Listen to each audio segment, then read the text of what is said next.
आज श्री कृष्ण जयंती की, जन्माष्टमी की सभी को बहुत बहुत हार्दिक बधाइयां, मुबारक हो। श्री कृष्ण की जन्म जयंती आते ही सारे भारत भर में एक ऐसा हर्षोल्लास छा जाता है, उमंग, उत्साह और खुशी हर एक के जीवन में भर जाती है। जो चारों ओर देखो तो हर कोई विभिन्न तरीके से जन्माष्टमी को मनाते हैं। कई जगह देखो तो बहनें, माताएं लड्डू गोपाल के रूप में उसको झूला झूलाते हैं। कहीं देखो तो कुमार या भाई लोग मिलकर के, संगठित होकर के बहुत ऊंची मटकी बांधते हैं और उस मटकी को फोड़ते हैं। तो कहीं देखो तो श्री कृष्ण के विभिन्न चरित्रों की झांकियां सज रही है और हर कोई उन झांकियों को देखने के लिए अपने परिवार के साथ जा रहे हैं। श्री कृष्ण की जयंती में ऐसी क्या खास बात है जो इतना हर्षोल्लास के साथ मनाते हैं? और किसी देवी देवताओं की जयंती नहीं मनाई, वहां तक कि श्री कृष्ण के साथ श्री राधे भी है, लेकिन श्री राधे की जन्म जयंती इतनी धूमधाम से नहीं मनाते जितनी श्री कृष्ण की जयंती मनाते हैं। वहां तक कि हर कोई माताएं, बहनें ये चाहना रखती है कि श्री कृष्ण जैसा बच्चा प्राप्त हो। कई बहनें सोचती है श्री कृष्ण जैसा भाई मिले, तो कई गोप सोचते हैं कि हमें श्री कृष्ण जैसा सखा मिले। हर कोई की इच्छा श्री कृष्ण को पाने की या श्री कृष्ण के साथ समय व्यतीत करने की रहती है। और यही सोचते हैं कि जब श्री कृष्ण साक्षात में इस भारत भूमि पर थे, उस समय का नजारा कैसा होगा, उस समय का दृश्य कैसा होगा। काश हम भी उस समय में होते थे। दिखाते हैं कि श्री कृष्ण का जन्म एक तरफ तो कहेंगे ये कंस के कारावास में हुआ, घोर अंधियारी रात्रि थी, खूब तूफानी रात थी, और ऐसे समय में उसका जन्म होता है।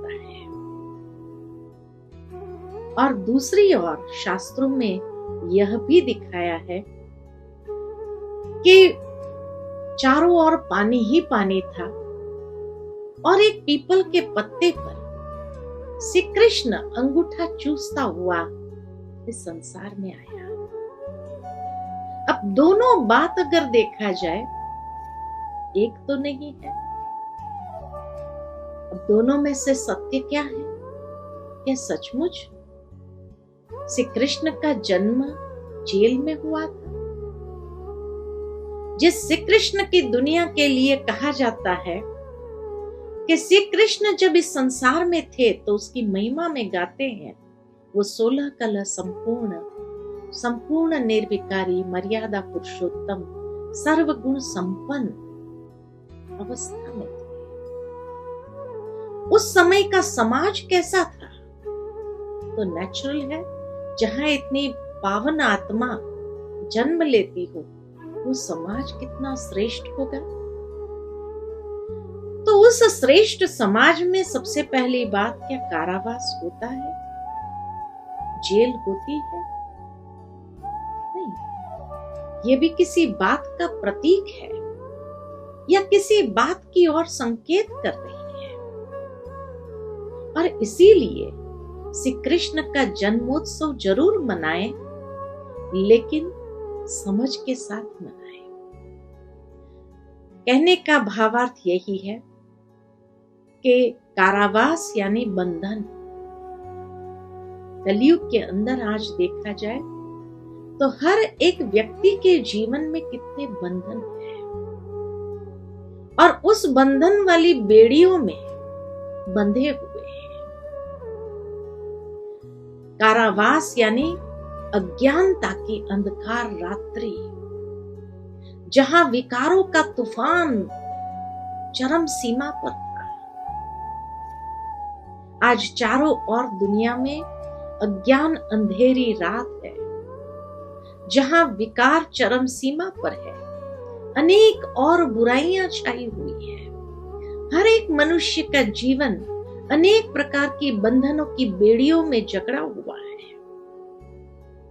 तो नेचुरल है, श्री कृष्ण को कहते ही है कि जब वो हर आत्मा को मुक्त करने आते हैं, अर्थात कि परमात्मा जब इस संसार में अवतरित होते हैं, तब ऐसी स्थिति होती है और तब उन आत्माओं को उन बंधनों से मुक्त कर, अनेक प्रकार के दुख, दर्द, परेशानियों के बंधनों से मुक्त कर श्री कृष्ण की दुनिया में ले जाते हैं।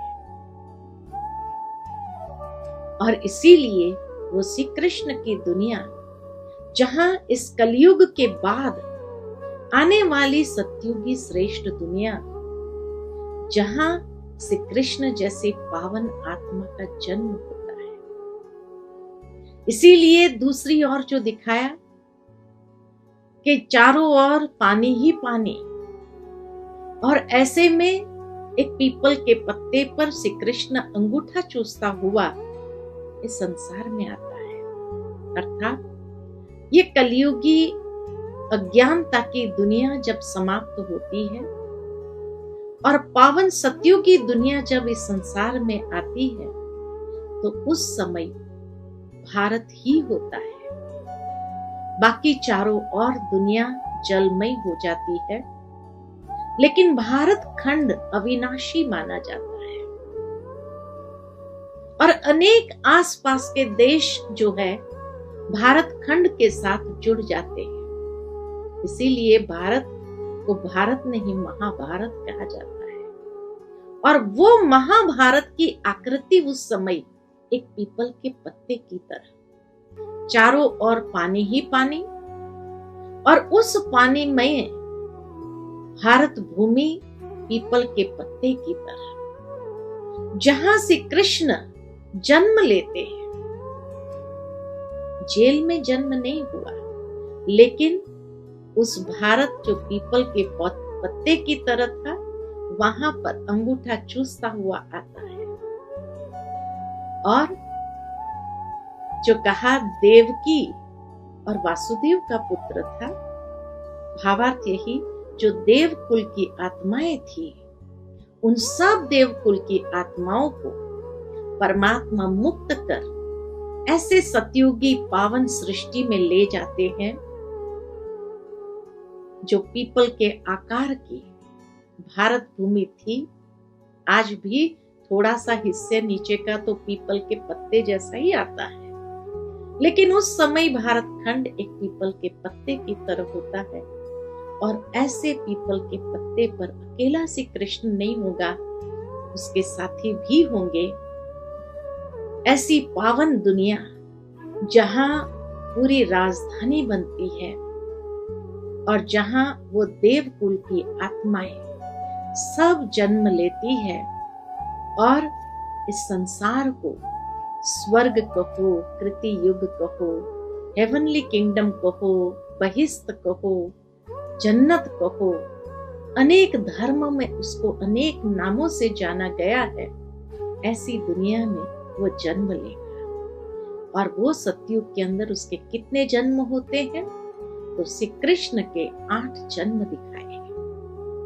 8 जन्म होने कारण और हर जन्म इतने श्रेष्ठ होने कारण उसकी जन्म अष्टमी मनाई जाती है। अर्थात 8 जन्म की जयंती हर भारतवासी मनाते हैं, क्योंकि ऐसी पावन आत्मा, ऐसी श्रेष्ठ आत्मा की जन्म जयंती मनाने में भी हमें इतनी खुशी होती है, या उसमें से प्रेरणा प्राप्त करते हैं कि ऐसी दुनिया में हम भी जाने के योग्य बने, हम भी उस दुनिया में जाए जहां सब आत्माएं इतनी पावन, सर्वगुण संपन्न, 16 कला संपूर्ण हो। तो तो वहां जाने की इच्छा, लालसा हर आत्मा को होती है कि जहां हम साक्षात श्री कृष्ण के एक जन्म की जयंती नहीं, 8 जन्म की जयंती धूमधाम से मनाते हैं। और इसीलिए जन्माष्टमी के बाद 9वें नंबर पर श्री राम आते हैं, इसीलिए राम नवमी कहा जाता है। 8 जन्म की जयंती फुल हमने मनाई, उसके बाद 9वें नंबर पर श्री राम आए तो राम नवमी कहते हैं। श्री कृष्ण के लिए ये भजन गाते हैं, श्री कृष्ण गोविंद हरे मुरारी, हे नाथ नारायण नमः वासुदेव। अर्थात बचपन में जिसको श्री कृष्ण कहा, थोड़ा बड़ा हुआ, ग्वाल बाल बना तो गोविंद कहा, थोड़ा और बड़ा हुआ, रास लीला रचाई तो उसको हरे मुरारी कहा, और फिर जब राज गद्दी पर बैठते हैं तो उसको नाथ नारायण कहते हैं। तो एक ही जन्म के ये विभिन्न अवस्था है। अगर श्री लक्ष्मी और श्री नारायण सतयुग में हो तो उसका बचपन श्री कृष्ण कहाँ होना चाहिए? अवश्य सतयुग में ही होना चाहिए। तो श्री कृष्ण द्वापर में नहीं, लेकिन सतयुग का पहला राजकुमार, इसीलिए कहा पीपल के पत्ते पर अंगूठा चूसता हुआ श्री कृष्ण इस संसार में आता है।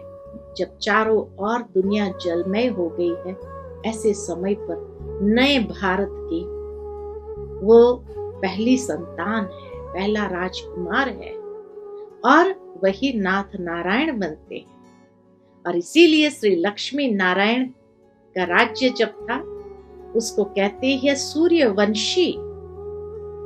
और जब पूरा सतयुग सूर्यवंश बन जाता है, सूर्य के समान चमकती हुई आभा मंडल में हर कोई आत्मा 16 कला संपूर्ण स्थिति में है। और फिर जैसे सतयुग से दूसरा युग आता है त्रेता युग, तो वहां चंद्रवंश आरंभ होता है। इसीलिए कहा जाता है श्री राम के पूर्वज सूर्यवंशी थे, परंतु जहां से श्री राम आए वहां से चंद्रवंश आरंभ हुआ। इसीलिए श्री रामचंद्र कहा जाता है, सूर्य नारायण कहा जाता है, रामचंद्र कहा जाता है।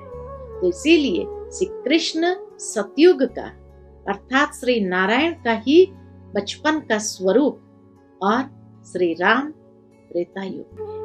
तो आइए क्यों न हम पुनः श्री कृष्ण की ऐसी सुंदर जयंती मनाएं, 8 जन्म की जयंती मनाएं, और अपने जीवन में भी ये प्रेरणा प्राप्त करें कि हमें भी अब इस कलयुगी दुनिया के बाद जो सतयुग आने वाला है, तो उस दुनिया में श्री कृष्ण के साथ खेलने के लिए, साथ जीवन व्यतीत करने के लिए क्यों न हम ऐसे अपने आप को भी योग्य पात्र बनाएं। उसकी जो महिमा गाई है, वही योग्यता हमें अपने जीवन में भी धारण करनी है। उन्हीं शुभ वचनों के साथ सबको पुनः बहुत बहुत जन्माष्टमी की मुबारक हो, मुबारक हो। ओम शांति।